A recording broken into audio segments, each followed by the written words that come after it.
ikakabit na natin guys. Salpak na natin yung assembly. So ayan. Ayan na guys, kinakabahan natin guys ang ating engine. Oh yeah.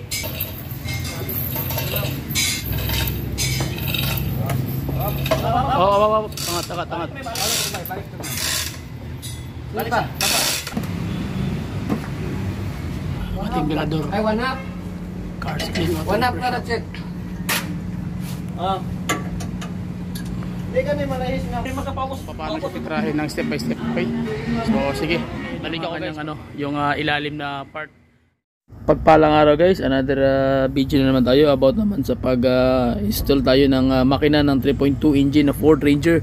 So bago natin simulan guys, papakita ko muna sa inyo kung ano yung paano namin ikinakabit mismo sa kanyang engine bay, yung isang buong unit. Gamit natin yung chain block, okay? So samahan nyo ko guys sa simpleng basic pointers tutorials kung paano namin kakabit ito at kung ano yung mga dapat nating isalang-alang, okay? Kung ano yung paano pag-shoot doon mismo sa engine bay at yung dapat mong ingatan at yung mga parts na dapat natin malaman sa 3.2, yung kanyang mga accessories na outer parts, okay? So start tayo guys, let's do it. Pasok. First move natin gagawin is i-akit natin ito mismo guys, talagang mataas ng kaunti sa kanyang engine bay para masalpak natin itong unit, okay? So ito naman yung kanyang engine bracket na kailangan nakasalpak na din para pag hinilagay natin doon wala tayong intindihin. So kabilaan po yan, so dapat nakalagay na yan para shoot na diretso, okay? So sige, ipasok natin ito guys and then diretso na. So ayan na guys, nahangon natin, kakabit na natin yung nandito na yung ano niya, yung tawag yan, pleto na yung kanyang oil cooler assembly, yung starter, yung kanyang EGR, ayan, set up na guys, ayan.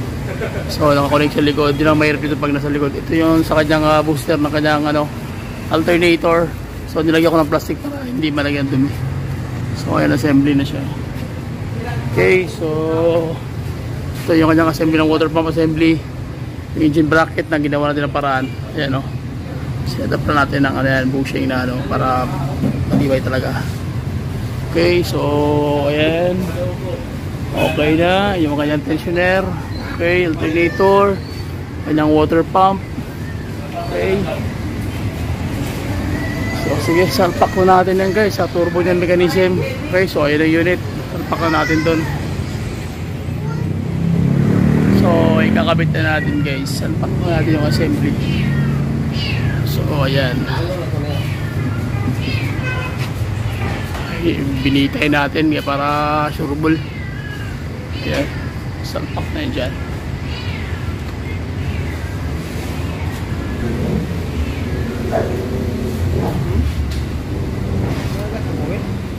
Kinakabahan natin guys ang ating engine.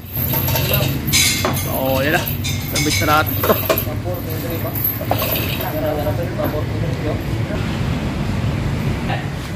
Ayan na guys, nakabit na natin.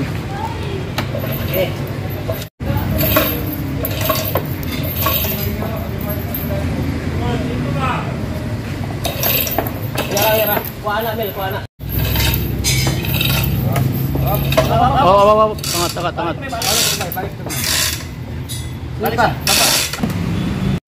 Magkakabit kayo ng engine mechanism lahat set assembly guys. Kailangan na silipin nyo talaga na walang sabit, especially mga wiring, mga piping, yung mga possible cause na pwedeng sumabit, especially sensor, dahil mahirap po talaga pagwasan nagkamali kayo dahil talagang masakit sa ulo. Okay, so kailangan double check talaga, double ingat para sureball talaga guys yung tira natin. Okay, so sige. Ayan guys, 3.2. Brad, okay ka lang niya Brad? Okay So ayan na, so nakabit na natin yung engine. So maglalagay lang tayo ng mga bracket sa ilalim. Ayan, so check ito yung ilalim guys.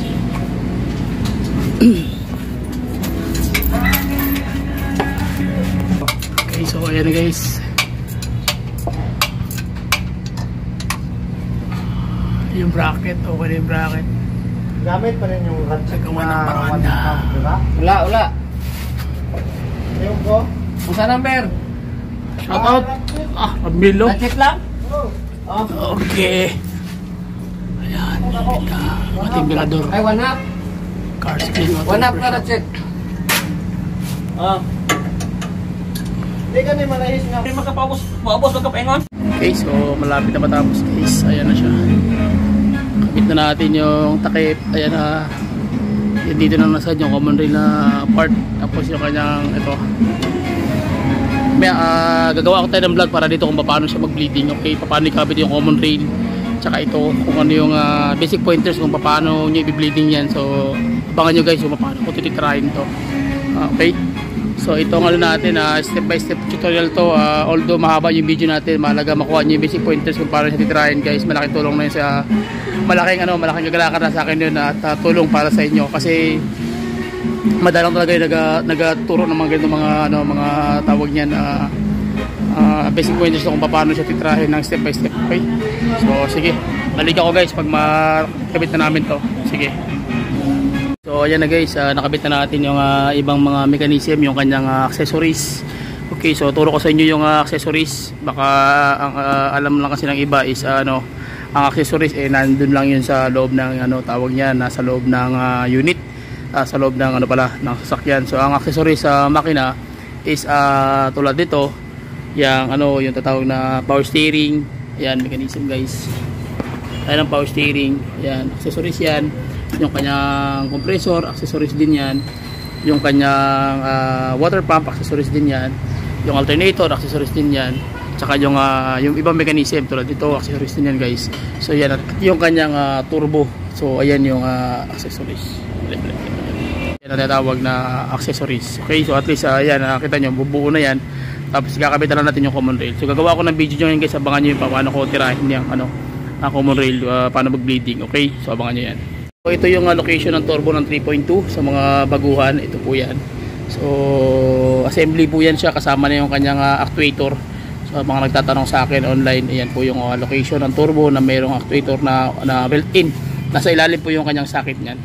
Alternator naman ito, ano lang yan, tawag yan, isang lang ito, tawag yan, isang what we call this, papunta ito sa dashboard, yung kanyang alternator na pin, one pin lang ito. So yung positive automatic dito na dadaan yan, ayan sa malaking wire na to. Tapos yung negative automatic sa body, sa ground, controlled by IC o integrated circuit. Okay, kanyang power steering assembly. So hindi siya APS, ibig sabihin electronic power steering system, kundi siya fluid type. Ayan fluid type yan So ito yung kanyang steering. So 3.2 model na old model ito na Ranger. Yan po yung niya, mechanism. Ito yung kanyang tatawag na water pump. Ayan.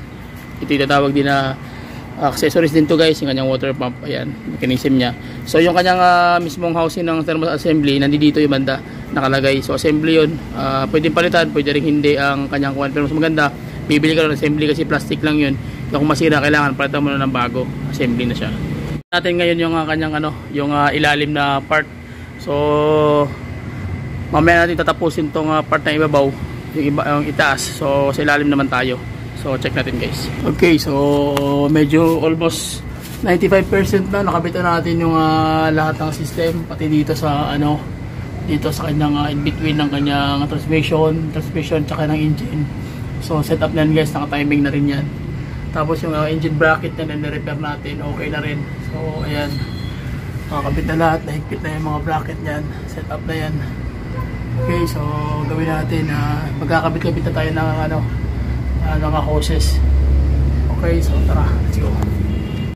Okay, so almost na tayo guys. Abangan nyo yung another basic pointers tutorials ko naman paano magkabit ng mismo kanyang common rail system, yung paano mag-bleed at saka yung mechanism kung paano ko ituturo doon yung tawag niyan, yung fuel filter, na magpapalit ka ng fuel filter at saka yung setup nun, and then yung kanyang mismo pag-bleeding ng kanyang return, kung paano yung sinasalpak yung bawat mechanism ng kanyang apat na passage ng kanyang fuel filter. Okay, basic pointers pa rin yun guys, so abangan nyo yun for my next video. Okay, so komenta kayo guys sa aking comment section, tapos reply lang, na kayo doon, tawag niyan, tanong lang kayo doon and I will reply. Okay, so please subscribe to YouTube channel. Bye bye and God bless. See you. Okay, okay, okay. Alright, alright, alright. Okay, okay, okay. Alright, alright, alright. Okay.